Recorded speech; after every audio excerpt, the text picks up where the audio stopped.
Retired nurse opened a bakery at 62. Her ex-husband tried to shut her down. Nancy's hands shook as she read the cease and desist letter. 40 years of marriage, 2 years of freedom, and now Rick wanted to destroy the one thing that finally made her feel alive. The scent of fresh bread from her ovens mixed with the bitter taste of betrayal. She looked at the legal document again, then at the line of customers waiting outside her bakery. He'd underestimated her once before. Would she fight back or let him win again? Nancy Turner had spent 60 years believing she wasn't the type of woman who took risks. At 62, flour under her fingernails and the morning sun streaming through her bakery windows, she was beginning to suspect she'd been wrong about a lot of things. The bakery sat on the corner of Maple and 3rd, a narrow brick building that had housed everything from a shoe repair shop to a used bookstore over the decades. When Nancy first saw the For Lease sign 2 years ago, she'd walked past it 3 times before finally allowing herself to peer through the dusty windows. The space was small, cramped, and perfect. Her nursing career had ended not with fanfare, but with a quiet retirement party and a gold watch she'd tucked away in a drawer. 38 years of emergency rooms, cardiac units, and finally hospice care, where she'd learned that sometimes the most healing thing you could offer someone was a warm chocolate chip cookie made with love. The families of her patients had begged for her recipes. "You should open a bakery," they'd said, and Nancy had laughed it off. She was a nurse. She saved lives. She wasn't the kind of person who pursued dreams. The divorce had changed that calculation.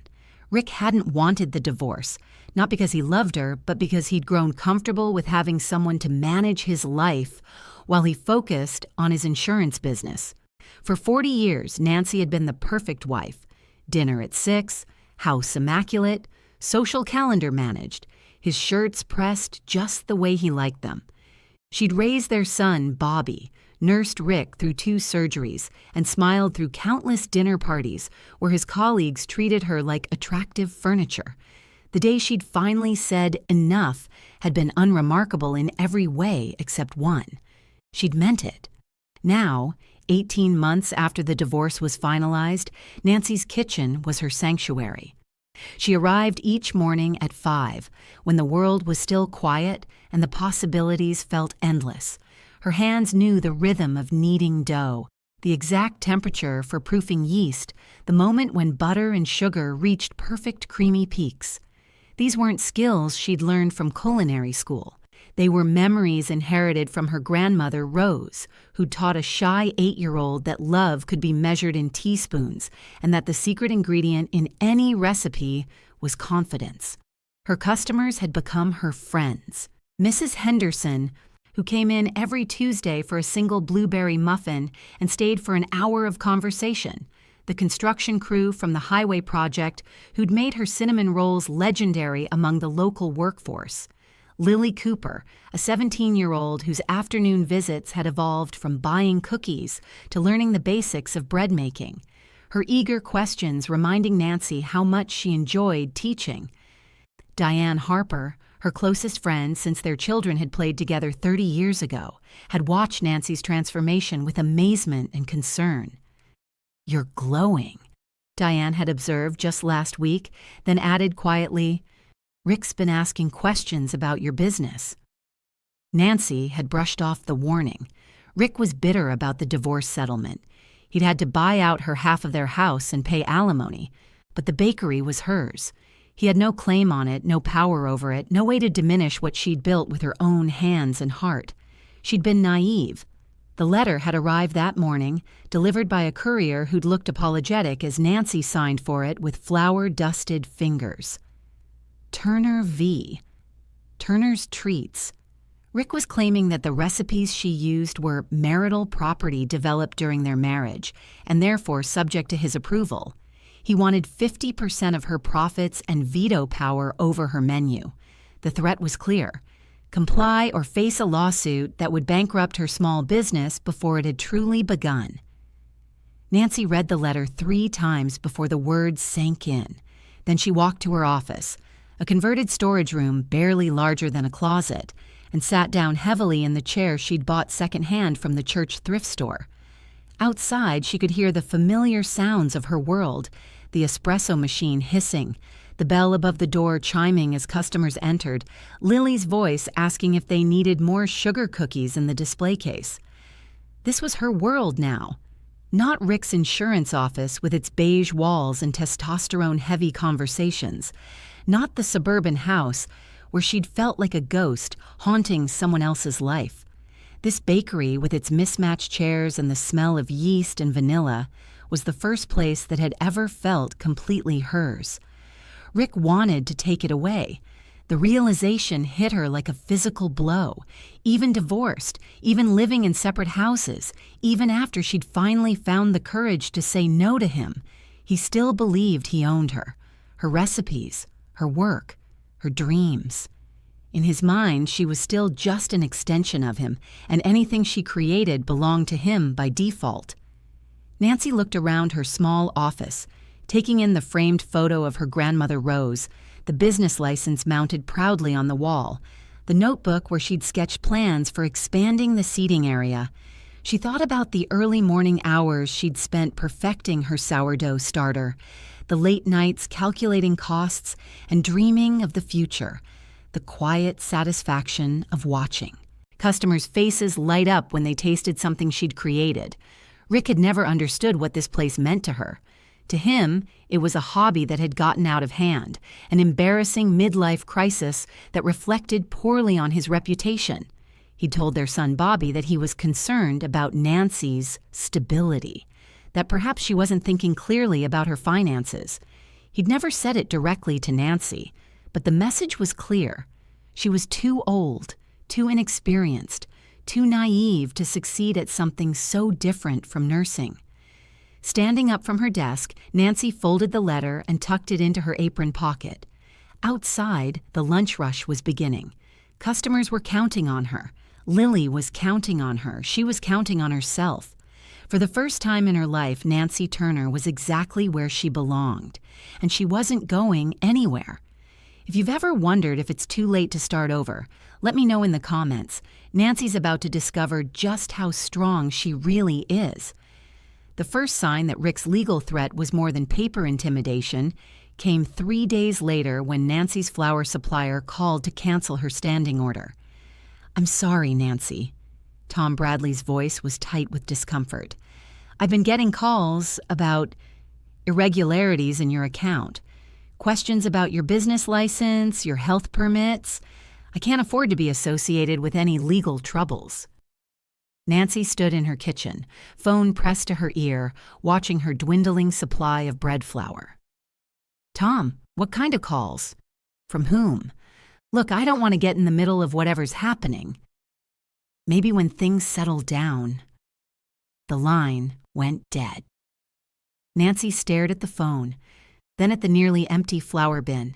She had enough supplies for maybe 2 more days of full operation. By noon, her produce supplier had called with similar concerns. By 3 o'clock, her coffee distributor had sent an email citing potential liability issues. Nancy's hands trembled as she realized the scope of Rick's campaign. He wasn't just threatening to sue her, he was systematically destroying her ability to operate. That manipulative son of a... Diane's voice carried across the bakery as Nancy explained the situation. Her friend's face was flushed with anger. 40 years of marriage wasn't enough. He has to destroy what makes you happy, too? Nancy felt the familiar tightness in her chest that she'd lived with for decades of marriage.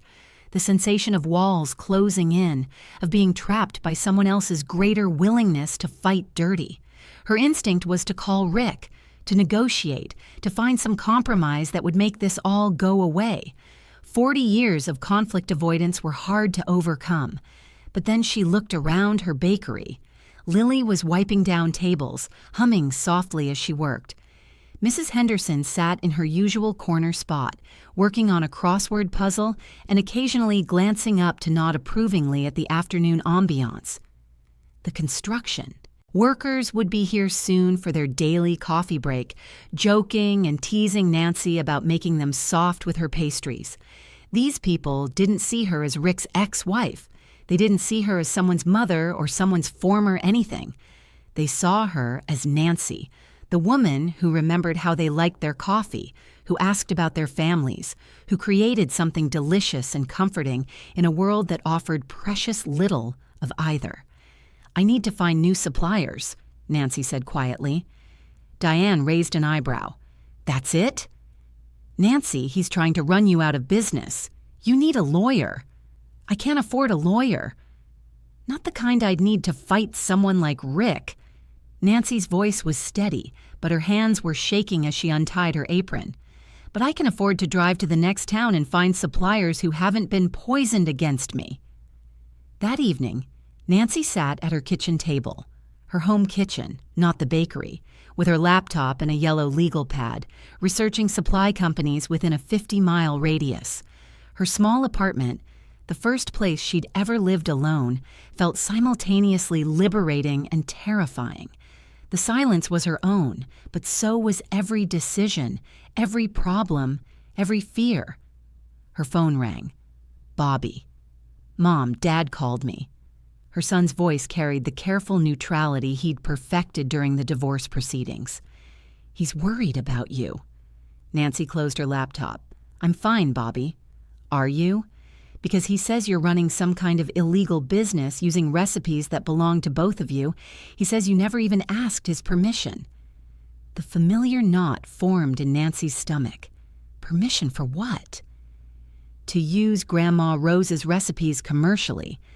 Dad says they became marital property when you got married, and now you're stealing from him. Nancy sat in silence for a long moment, processing the audacity. Her grandmother's recipes, handwritten on index cards that had been passed down through 3 generations of women, somehow belonged to Rick because Nancy had happened to be married when she used them to comfort grieving families at the hospice. "Bobby, those recipes—" "Mom, I don't want to get in the middle of this, but maybe you could just work something out with him? Split the business or something? He says he's trying to protect you from making a fool of yourself." Nancy felt something shift inside her chest, a familiar sensation but backwards. Instead of walls closing in, something was expanding. Protect me from what, exactly? From, people talking. About how you're too old to start over, how this whole bakery thing is just some kind of breakdown. The expansion in Nancy's chest grew larger. "Is that what you think, Bobby? That opening my bakery was a breakdown? No, Mom. I mean, you seem happy. But Dad has a point about the legal stuff. Maybe you should have talked to him before." "Before what?" Nancy's voice was sharp now. "Before I used my own grandmother's recipes? Before I started a business with my own money? Before I made decisions about my own life?" Bobby was quiet for a moment. He's concerned about control, Bobby, not about me." Nancy stood up, pacing her small living room. "Your father spent 40 years believing that everything I did was really his accomplishment. The meals I cooked, the home I created, the relationships I maintained. In his mind, I was just the hands that carried out his vision. And now he can't accept that I might actually be capable of creating something beautiful without his permission." "Mom, I love you, Bobby. But I need you to understand something. This bakery isn't a breakdown. It's not a phase. It's not a hobby that got out of hand. It's the first time in my adult life that I've created something that's entirely mine. And no one, not your father, not anyone, has the right to take that away from me." After she hung up, Nancy sat in her quiet apartment and let herself cry. Not the hopeless tears she'd shed during the worst years of her marriage, but something cleaner. Tears of recognition. She was seeing clearly, perhaps for the first time, the difference between being alone and being free. Tomorrow, she would drive to 3 different towns and find new suppliers. She would call her lawyer, the same one who'd handled her divorce, and explore her options. She would not negotiate with Rick, would not compromise her independence for the sake of peace. She was 62 years old, and she was just getting started. Chapter 2. The supply run took Nancy 2 full days and nearly $400 in gas money she couldn't spare. By the time she returned home with a truck bed full of flour, sugar, and coffee beans from suppliers in 3 different counties, word of her situation had spread through town like smoke. She discovered this when she arrived at the bakery Monday morning to find a note taped to her door. Maybe it's time to quit while you're ahead. Some battles aren't worth fighting. A friend. Nancy crumpled the note and unlocked her door. Inside, she found her answering machine blinking with 7 messages. 3 were from customers asking if she was still open. 2 were from suppliers in other towns, returning her calls. 1 was from the local newspaper, asking for comment on the Turner situation. The 7th message made her sink into her desk chair. Nancy, this is Judge Morrison from Family Court. Rick Turner has filed for an emergency injunction to shut down your business pending resolution of his lawsuit. You need legal representation immediately. The hearing is scheduled for Thursday at 9 a.m. Nancy stared at the machine. Emergency injunction. Rick was trying to close her bakery while they fought over whether he had any claim to her recipes. If he succeeded, she'd lose everything: her customer base, her momentum, her ability to pay rent on the space. By the time any lawsuit was resolved, there would be nothing left to fight over. The bakery door chimed. Lily appeared, her teenage face creased with worry. "Mrs. Turner? Are you okay? My mom heard that Mr. Turner is trying to shut you down." Nancy looked at this girl who'd become so much more than a customer. Over the past months, Lily had absorbed everything Nancy taught her about baking, with the hunger of someone discovering their calling. She had natural instincts for timing and temperature, and more importantly, she understood that baking was about nurturing people, not just feeding them. "I'm gonna fight it, Lily." "Good." Lily's voice was fierce. "My mom says men like Mr. Turner think they own everything, even stuff that was never theirs. She says the only way to deal with bullies is to stand up to them." Nancy smiled for the first time in days. "Your mom sounds like a wise woman." "She is. And she says to tell you that if you need character witnesses or people to testify about how good your business is for the community, half the town would show up." Before Nancy could respond, the door chimed again. Mrs. Henderson entered, followed by 2 women Nancy recognized but didn't know well. "Nancy, dear." Mrs. Henderson's voice was warm but determined. "We heard about your troubles. This is Gloria Washington from the town council, and Sarah Martinez. She runs the hardware store." Gloria Washington was a woman whose presence commanded attention. Tall, elegant, with silver hair and intelligent eyes, she'd been fighting battles for fairness in their small town for over 2 decades. "Nancy, I'll get straight to the point. Your ex-husband came to the last council meeting, claiming your business was operating without proper permits and suggesting we should review your license." Nancy's stomach dropped.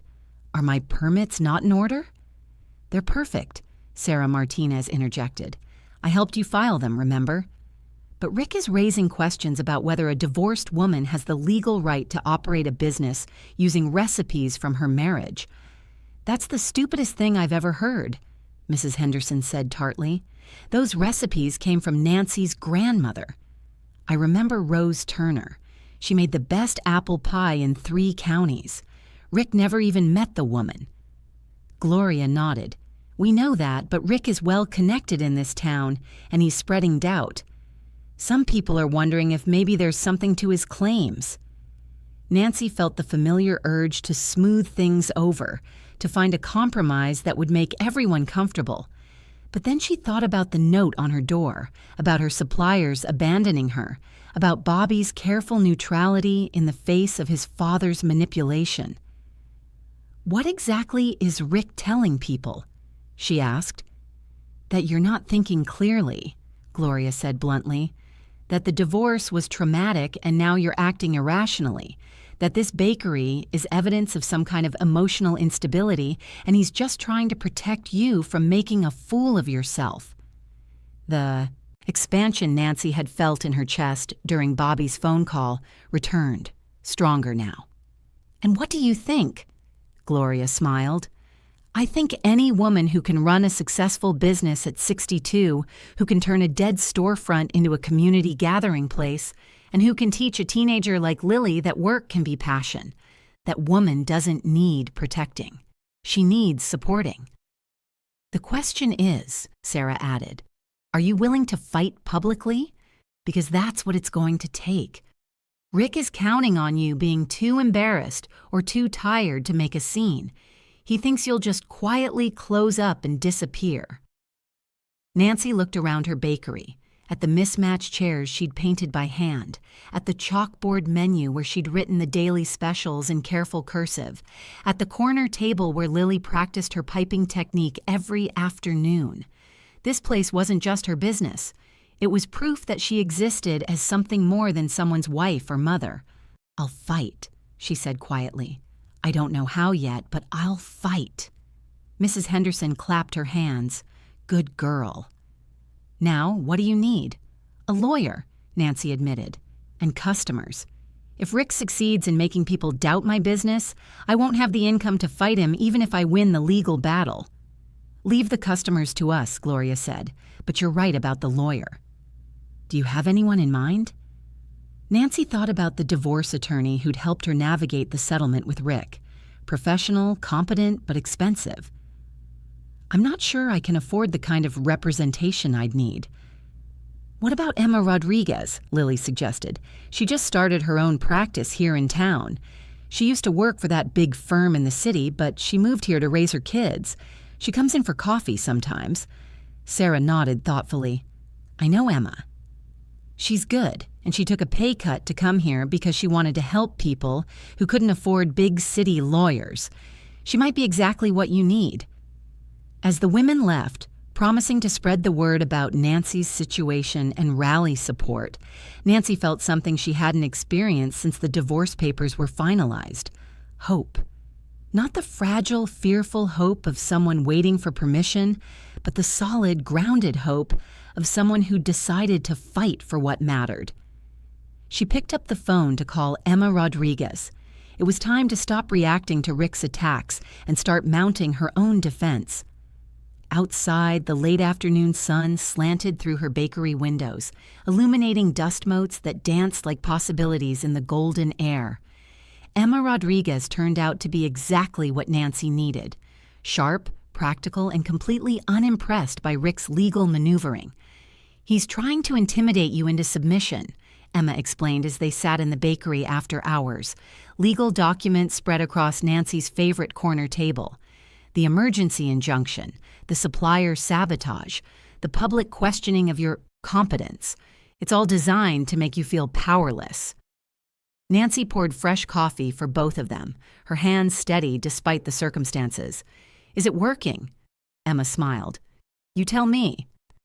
"You're here at 8 p.m. on a Tuesday planning legal strategy instead of hiding at home. Does that feel powerless to you?" It didn't, Nancy realized. For the first time in months, maybe years, she felt completely present in her own life.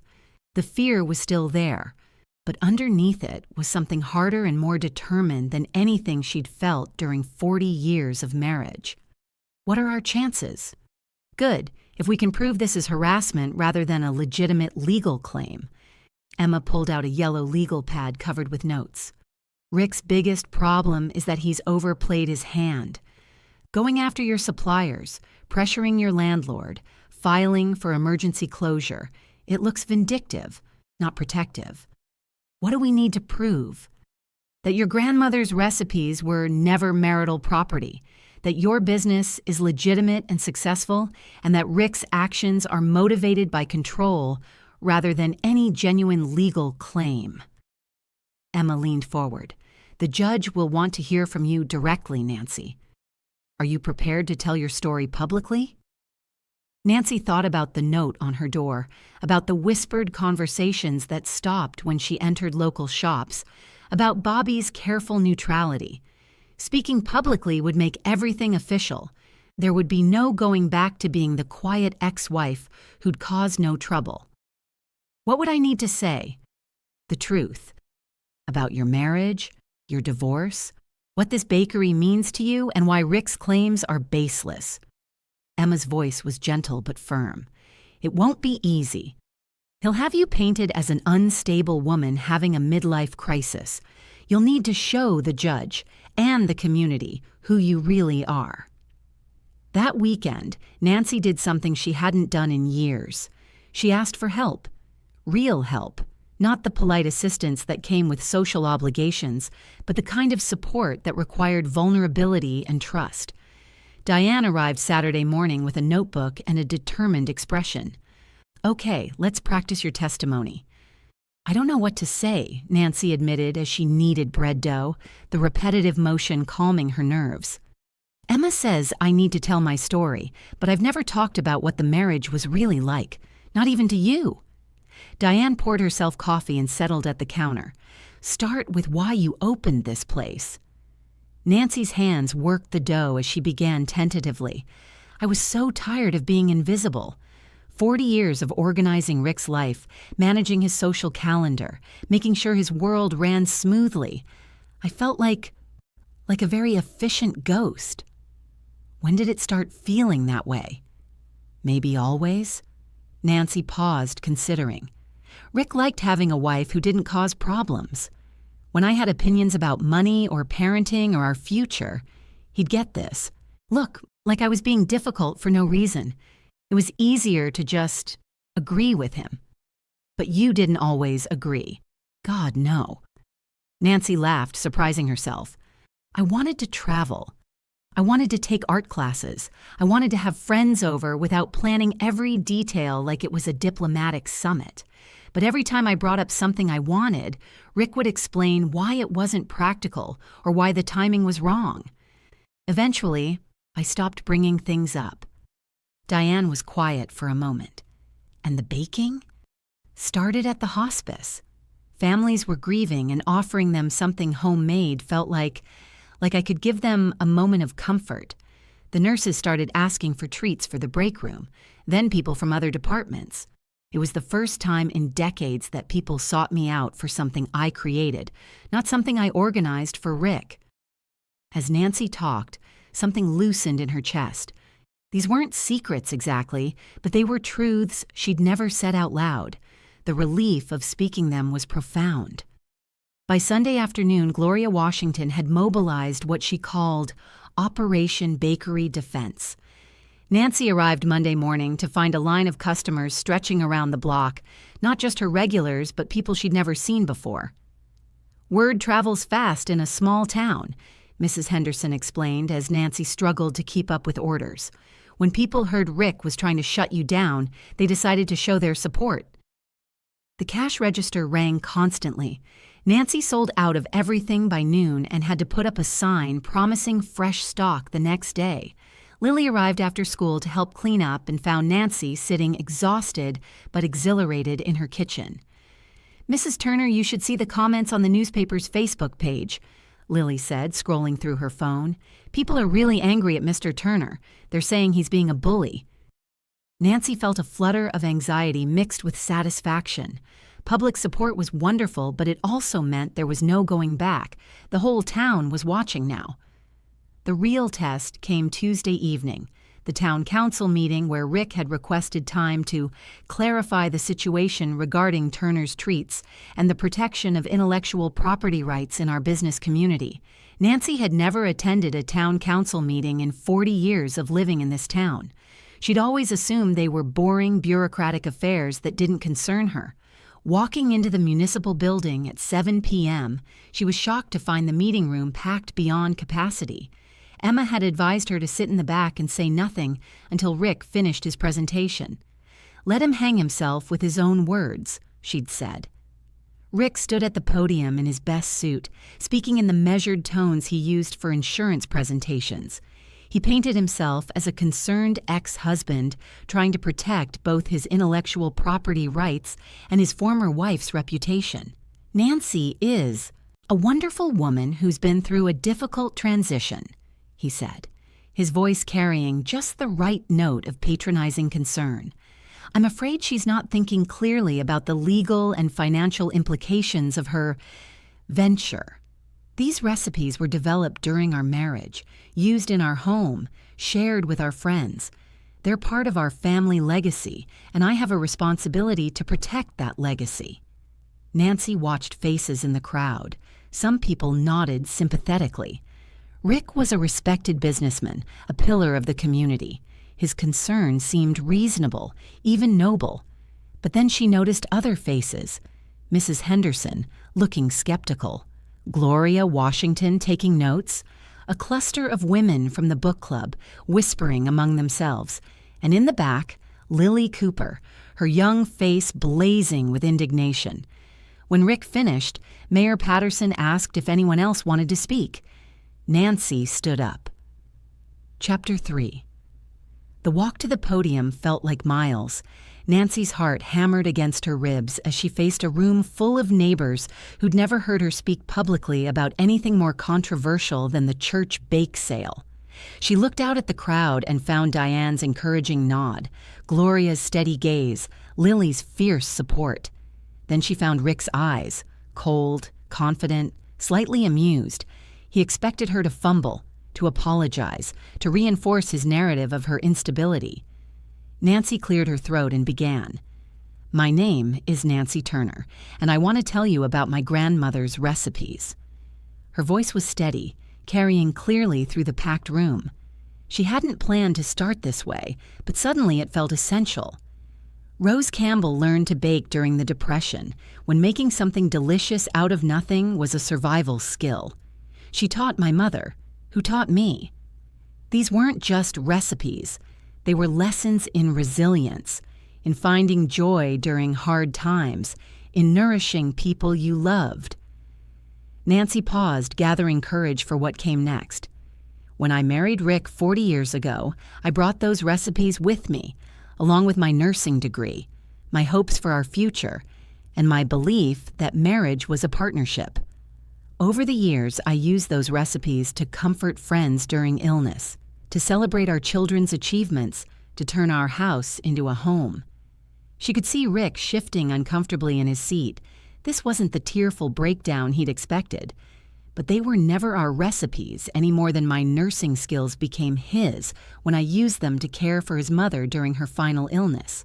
They were mine, passed down through generations of strong women who understood that creating something beautiful and nourishing is an act of love. Nancy's voice grew stronger as she continued. 2 years ago, I opened Turner's Treats because after decades of caring for others professionally and personally, I discovered I had something unique to offer my community. Not because I was someone's wife or mother, but because I am Nancy Turner, a woman who knows how to create comfort in the form of fresh bread and chocolate chip cookies made with my grandmother's love. A murmur of support rippled through the crowd. Nancy felt something powerful building in her chest, not the expansion she'd felt before, but something like a dam breaking. "My ex-husband claims he's protecting me, but I need to tell you what protection looked like in our marriage." Nancy's voice remained steady, but her words carried new weight. It looked like being told my dreams weren't practical. It looked like having my opinions dismissed as emotional or illogical. It looked like 40 years of being treated like a capable administrator of someone else's life rather than the architect of my own. The room had gone completely silent. "Rick says I'm not thinking clearly, that this bakery is evidence of instability. I want you to know what stability actually looks like." Nancy gestured toward the crowd. "It looks like Mrs. Henderson, who comes in every Tuesday and has become a friend, not just a customer. It looks like Lily Cooper, who's discovered a passion for baking and reminds me every day that teaching and learning never stop.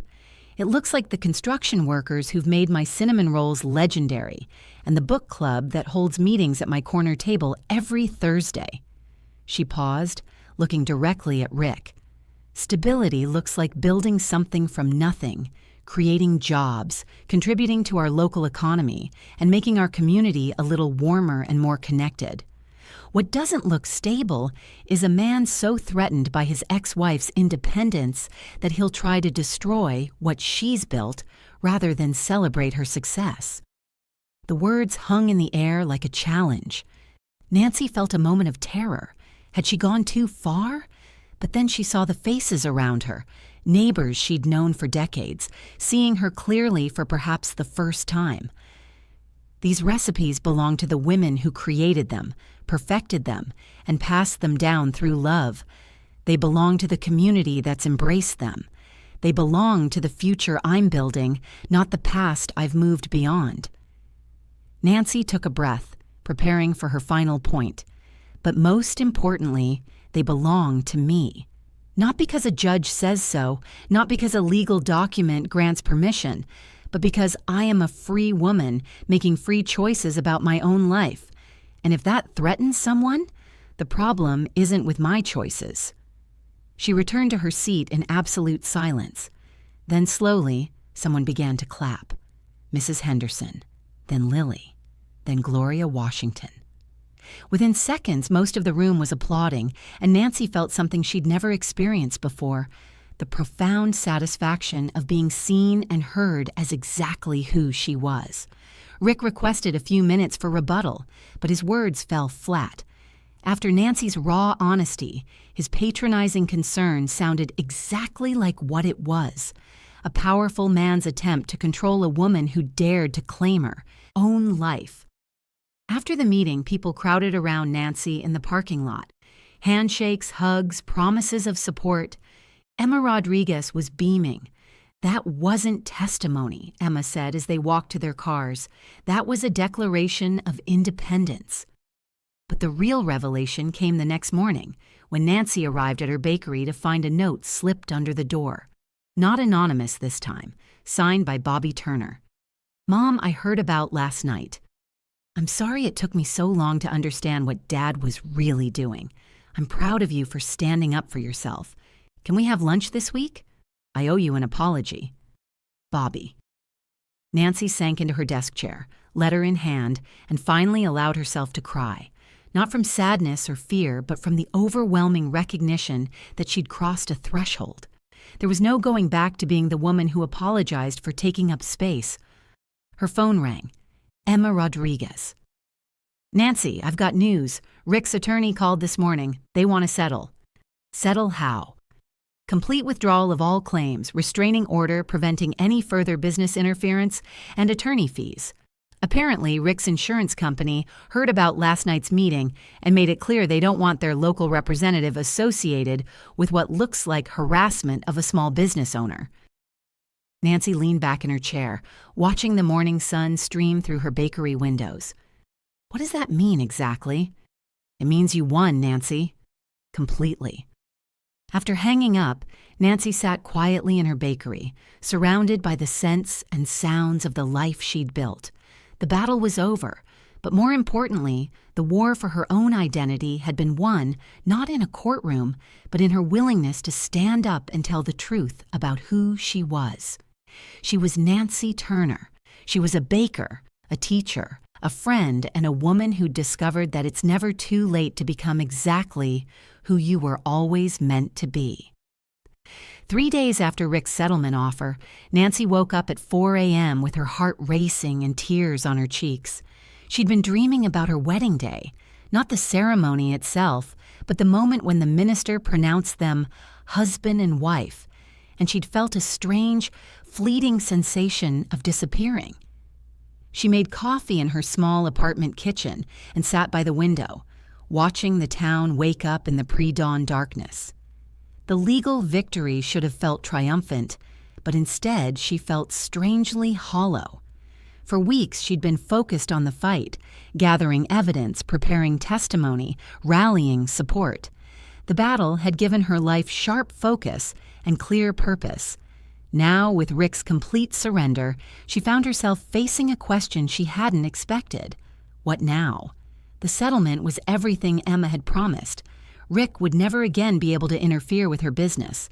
Her recipes were legally and definitively hers. The bakery was secure, her customer base was stronger than ever, and her story had made her something of a local celebrity. So why did she feel so lost? Nancy dressed and drove to the bakery earlier than usual, needing the comfort of familiar routines. As she mixed dough for the morning's bread, her hands moving through motions that had become second nature, she tried to understand the melancholy that had settled over her like fog. Maybe it was the realization that winning the fight hadn't magically erased 40 years of conditioning. She still caught herself looking over her shoulder, still felt surprised when people asked for her opinion rather than just her compliance. Freedom, it turned out, was more complicated than she'd imagined. The bakery door chimed. Diane, arriving with coffee from the gas station, a running joke between them since Nancy's coffee was infinitely better. "You look terrible," Diane said without preamble. "What's wrong?" Nancy continued kneading, not trusting herself to speak without crying. "Nancy." Diane's voice was gentler now. "Talk to me." "I don't know who I am," Nancy said finally. "For 40 years, I was Rick's wife. For 2 years, I've been the woman fighting Rick. Now that fight's over, and I don't know what comes next." Diane was quiet for a moment. "Do you regret winning?" "No, God no. But winning doesn't magically make you confident, does it?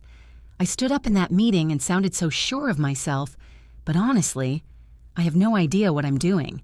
I'm 62 years old, running a business I stumbled into, using skills I taught myself. What if everyone realizes I'm just making it up as I go along?" "Nancy." Diane's voice was firm. "Look around you." Nancy glanced up from her dough to see her bakery coming alive with the morning routine. The espresso machine humming, the display cases filling with fresh pastries, the familiar scents of yeast and cinnamon that had become her signature. "You didn't stumble into this. You built it. With your hands, your heart, your grandmother's wisdom, and your own courage. The fact that you're making it up as you go along doesn't make you a fraud. It makes you an entrepreneur." Nancy felt tears threatening again. What if I'm not enough? What if I can't live up to what people think I am now? What do you think you need to live up to? The question caught Nancy off guard. She'd been so focused on proving she wasn't what Rick claimed, unstable, irrational, incompetent, that she hadn't considered what she actually wanted to be. "I want to matter," she said quietly. "Not just as someone's wife or mother, but as myself. I want to create something that makes the world a little better." Diane smiled. "Nancy, you already do that. Every day. Every customer who feels welcomed here. Every conversation that happens over your coffee. Every time Lily learns something new about baking. That's you mattering." As if summoned by the mention of her name, Lily burst through the door, her teenage energy filling the space. "Mrs. Turner. Did you see the newspaper? You're on the front page." Nancy hadn't seen the paper. The headline read, "Local business owner wins fight for independence." Below was a photo from the town council meeting, Nancy at the podium, her face determined and clear. But it was the editorial that made Nancy's breath catch. The editor had written about the importance of supporting people brave enough to start over, about the value of businesses built on passion rather than just profit, about the strength it takes to become who you're meant to be at any age. "You're famous," Lily said with obvious pride. "My friends are all talking about how cool it is that you stood up to your ex-husband. Sarah Martinez's mom said you inspired her to finally file for divorce from her husband." Nancy stared at the paper. She'd thought her fight was personal, private, just about her right to run her bakery.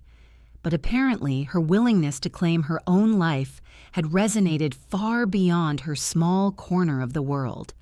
Maybe that was what came next. Not just running a successful bakery, but being living proof that it's never too late to choose yourself. "I think," Nancy said slowly, "I need to stop worrying about being enough and start focusing on being authentic." Diane grinned. "Now you're talking." The morning rush began. and Nancy lost herself in the rhythm of serving customers, each interaction reminding her that she wasn't performing confidence. She was living it. One conversation, one fresh loaf of bread, one moment of connection at a time. Chapter 4. Nancy thought the crisis was over. The settlement had been signed, Rick's harassment had stopped, and the bakery was thriving beyond her wildest expectations. She should have known Rick wouldn't give up that easily. The ambush came on a Thursday afternoon, disguised as a family reconciliation. Bobby appeared at the bakery during the usual lull between lunch and dinner rushes, his face carrying the careful neutrality that had become his default expression whenever his parents were involved. "Mom, can we talk?" Privately, Nancy led him to her small office, noting his fidgety energy and the way he avoided eye contact. Behind him, through the office window, she saw a familiar figure sitting in a car across the street. "Rick." "He asked you to come," she said quietly. Bobby's shoulders sagged. "Mom, please." "Just hear me out." Nancy sat down, gesturing for Bobby to take the other chair. At 35, her son still looked like the boy who used to help her bake cookies for his school functions, before Rick decided such activities were beneath a successful businessman's family. "Dad's been having a hard time," Bobby began. "The settlement hurt his reputation. People in town are looking at him differently. His business is suffering." "I'm sorry to hear that," Nancy said, meaning it. Despite everything, she'd never wanted to destroy Rick, just to be free of his control. He wants to make amends, a public reconciliation. Maybe you could put out a statement saying, "There were misunderstandings on both sides, that you're grateful for his concern and ready to move forward as a family." Nancy felt the familiar tightness in her chest. What exactly would this reconciliation look like? Bobby brightened, apparently taking her question as interest. "Well, maybe you could change the name back to Turner's Treats. Keep it as a family business. Dad could help with the marketing, the business side of things. You're amazing at the baking, but he has experience with..." "With what, Bobby?" "With running a real business, making it profitable, professional." The words hit Nancy like a physical blow. After everything, the legal battle, the community support, the recognition of her success, her own son still saw her as someone who needed Rick's expertise to be legitimate. "Bobby." Nancy's voice was very quiet. "Do you know what my profit margins were last month?" He looked confused. "What?" "Profit margins. Revenue versus expenses. The kind of thing your father would know about a real business." "No, Mom, I don't know anything about your finances." 32%? In the restaurant industry, anything over 15% is considered exceptional. I'm not just running a real business, Bobby. I'm running an extraordinarily successful one. Bobby shifted uncomfortably. "That's great, Mom. But Dad could help you expand. Maybe franchise the concept." "Stop." Nancy stood up, moving to look out the window at Rick's car. "Your father doesn't want to help me succeed, Bobby. He wants to take credit for my success. There's a difference." "Mom, that's not fair. He's your family. He's trying to rebuild bridges." Nancy turned back to her son, seeing him clearly for perhaps the first time in years. Bobby had inherited Rick's assumption that men understood business and women needed guidance. He genuinely believed his father's involvement would improve her little hobby bakery. "Let me ask you something, Bobby. When you were growing up, who managed our household budget? You did, but who organized Dad's business dinners, managed his calendar, handled the logistics for every family event? You, but Mom. Who researched our investments, chose our insurance policies, negotiated with contractors when we renovated the house?" Bobby was quiet now, beginning to understand where she was leading. "I managed complex systems for 40 years, Bobby. I made life and death decisions as a nurse. I raised you while working full-time and keeping our household running smoothly.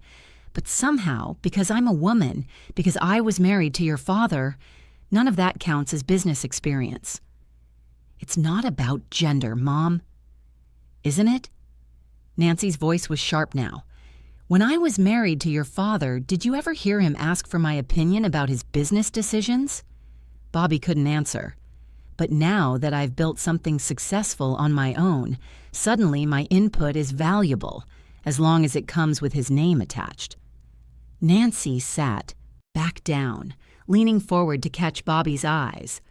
I love you. You're my son, and that will never change. But I need you to understand something. Your father isn't offering partnership. He's offering to absorb my business into his identity, the same way he absorbed me for 40 years. Mom, I think you're being paranoid. Am I? Bobby, look at me. Nancy waited until he met her eyes. Really look at me. Do I seem unstable to you? Irrational? Like someone who needs protection from her own decisions? For the first time in their conversation, Bobby truly looked at his mother.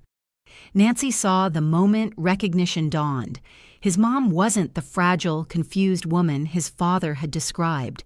She was calm, confident, and completely in control of her life and her business. I built this place from nothing, Nancy said gently.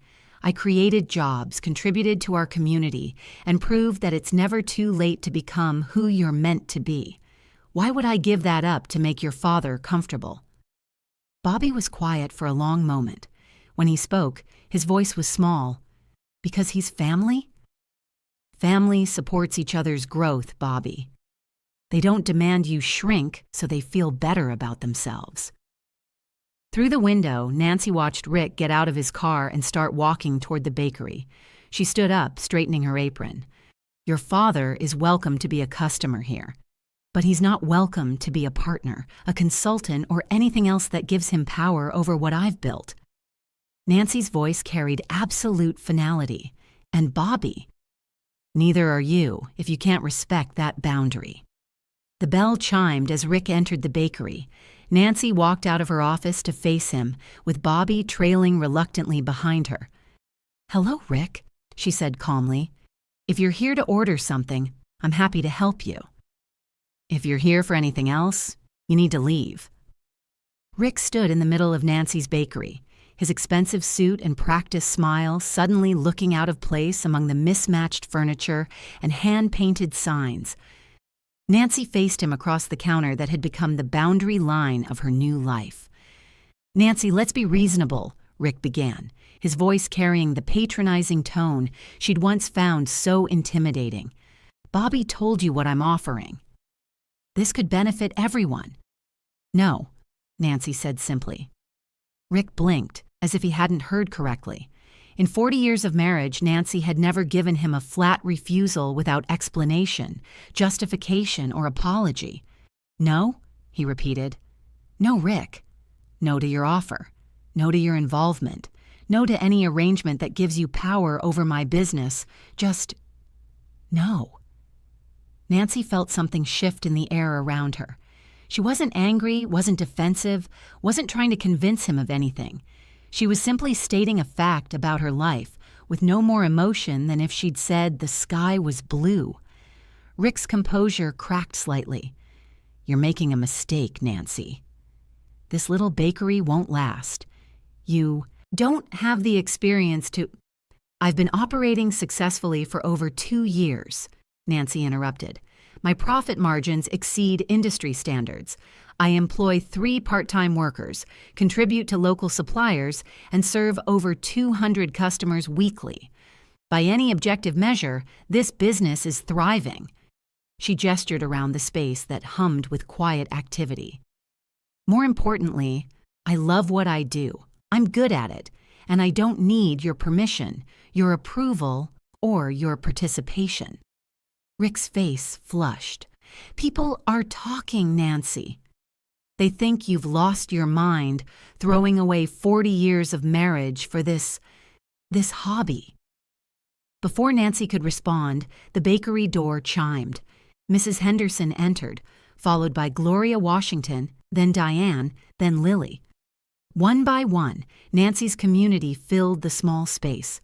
Not by coincidence, Nancy realized, but because word had spread that Rick was making another attempt to intimidate her. "Afternoon, Nancy," Mrs. Henderson said loudly, completely ignoring Rick. "I'll take my usual, and could you box up a dozen of those sugar cookies for the church meeting tonight?" "Of course," Nancy replied, moving to fill the order with hands that remained perfectly steady. Other customers joined the queue, creating a buffer of normalcy around Nancy while Rick stood awkwardly to one side. Nancy served them all with her usual warmth, asking about grandchildren and weekend plans, discussing the weather and weekend specials. Through it all, Rick waited, his presence becoming more irrelevant with each passing moment. Finally, when the crowd had thinned, Gloria Washington approached the counter where Rick still stood.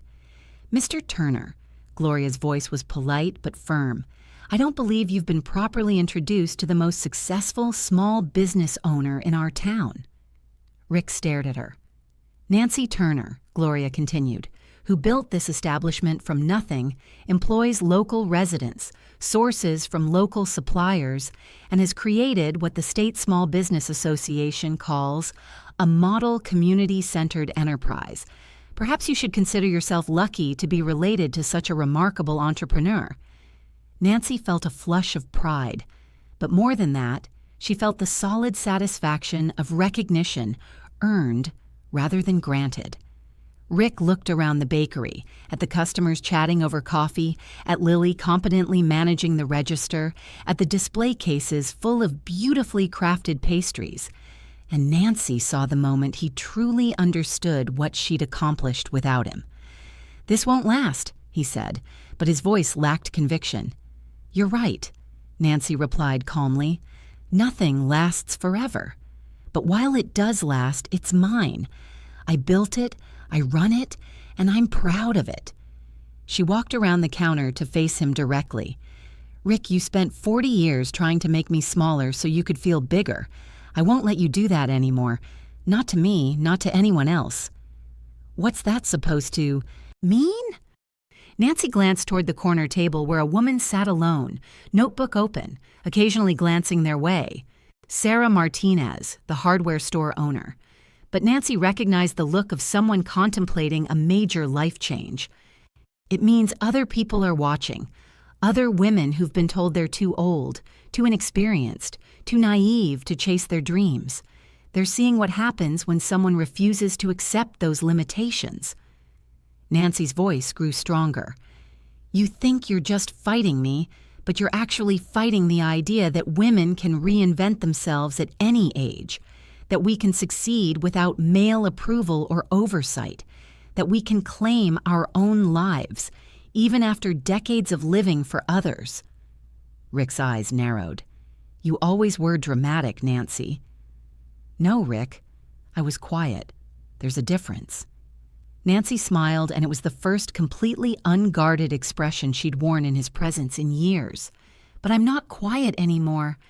Has someone ever told you that you were too old or too late to start something new? Nancy's proving them wrong. Share your own story of starting over in the comments. Your courage might inspire someone else to take that first step." Rick left without ordering anything, and Nancy felt no triumph in his departure, only relief. She returned to her work, serving customers, chatting with Lily about weekend plans, planning the next day's specials. Later that afternoon, Sarah Martinez approached the counter during a quiet moment. "Nancy, could I ask you something?" "Of course." "How did you know?" "That you could do this, I mean. How did you know you wouldn't fail?" Nancy considered the question while wiping down the counter. "I didn't know.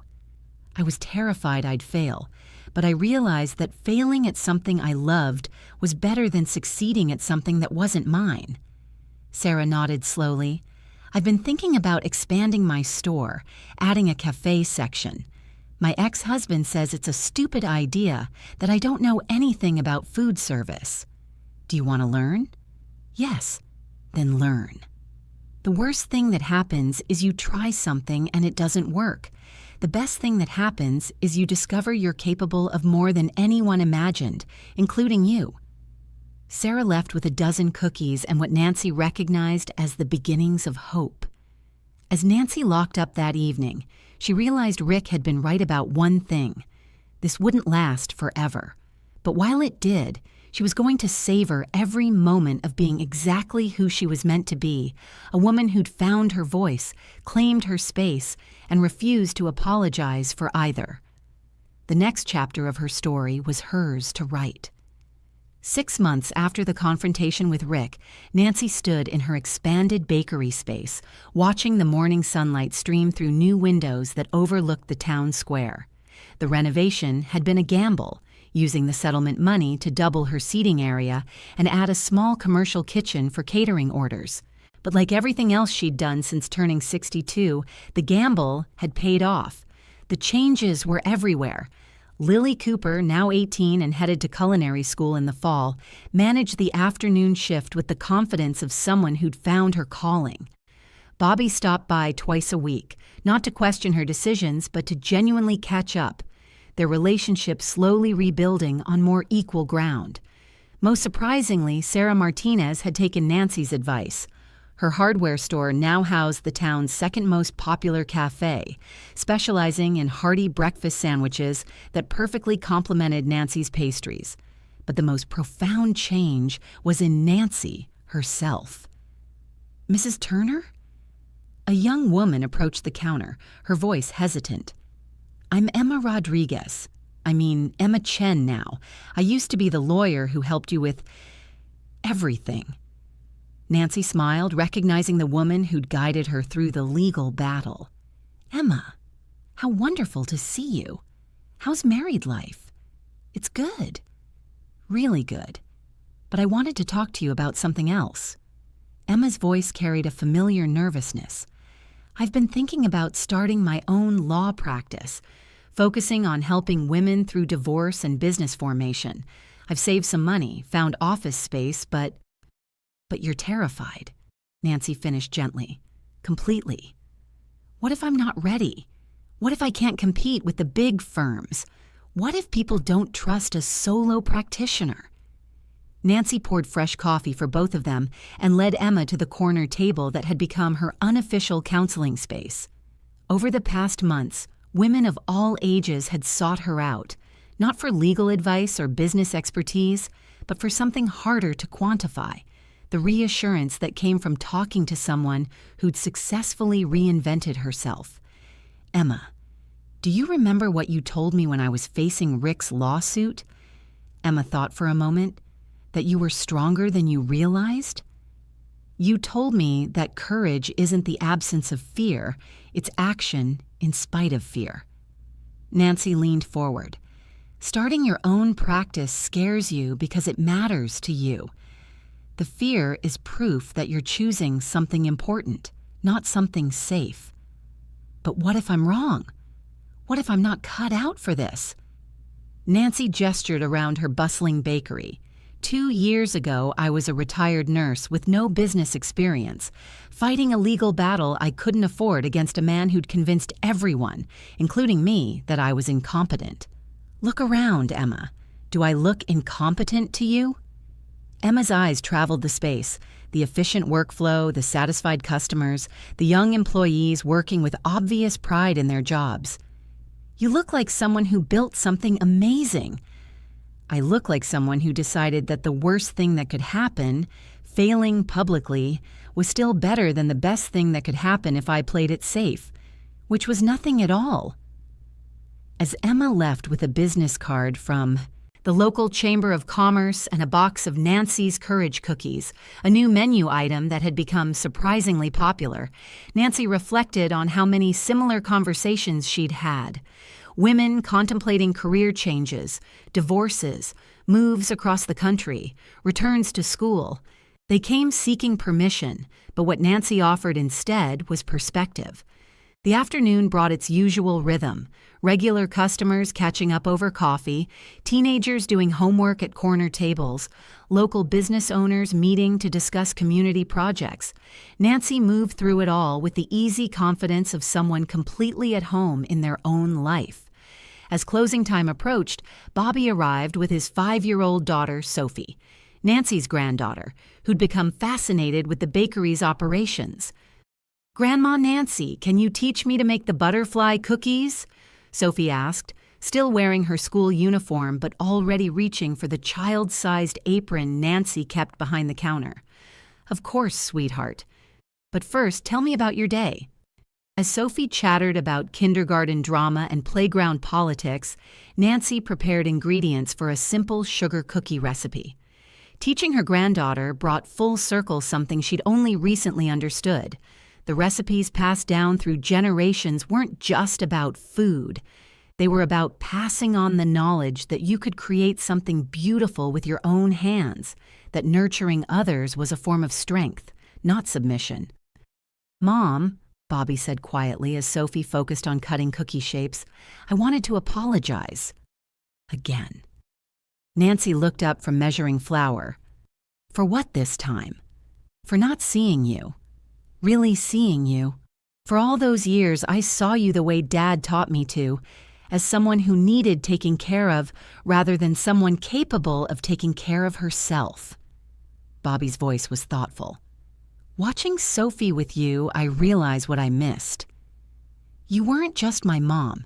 You were always this person. Creative, strong, capable. I just couldn't see it." Nancy felt the familiar tightness in her throat that came with unexpected grace. "Bobby, you were a child. Children see their parents through the lens their family creates. You couldn't see something I wasn't showing you. Are you happy, Mom? Really happy?" Nancy paused in her work, considering the question seriously. She thought about the early mornings in her kitchen, the satisfaction of feeding people, the pride in Lily's growing expertise, the deep pleasures of being known in her community not as someone's wife or mother, but as Nancy Turner, the woman who made the best bread in 3 counties. "I'm more than happy," she said finally. "I'm free. And at 64, that feels like the greatest gift I could have given myself." As they cleaned up together, 3 generations working side by side, Nancy thought about the letter she'd received that morning from a woman in the next state who'd read about her story in a regional newspaper. "You made me realize it's not too late for me either," the woman had written. "I'm 58 and starting nursing school. Thank you for showing me that courage doesn't have an expiration date." Letters like that arrived weekly now, along with visits from women seeking advice and inspiration. Nancy had never intended to become a symbol of late-life reinvention, but she'd embraced the role. If her willingness to claim her own life could inspire others to do the same, then every difficult moment of the past 2 years had been worth it. What dream have you been putting off because you think it's too late? Nancy started over at 62 and built something beautiful. Your dreams don't have expiration dates either. Share what you're brave enough to try in the comments. This community believes in second chances and new beginnings. The sun set through Nancy's bakery windows, painting everything golden. Tomorrow would bring new challenges, new opportunities, new chances to prove that becoming who you're meant to be is the work of a lifetime, and it's never too late to begin. As Nancy Turner locked her bakery and headed home to her small apartment, her chosen space, filled with her chosen things, living her chosen life, she carried with her the deep satisfaction of someone who'd fought for themselves and won. Not just against Rick, not just against doubt and fear, but against the voice that whispers, "It's too late. You're too old. You've missed your chance." Nancy Turner was living proof that voice was wrong.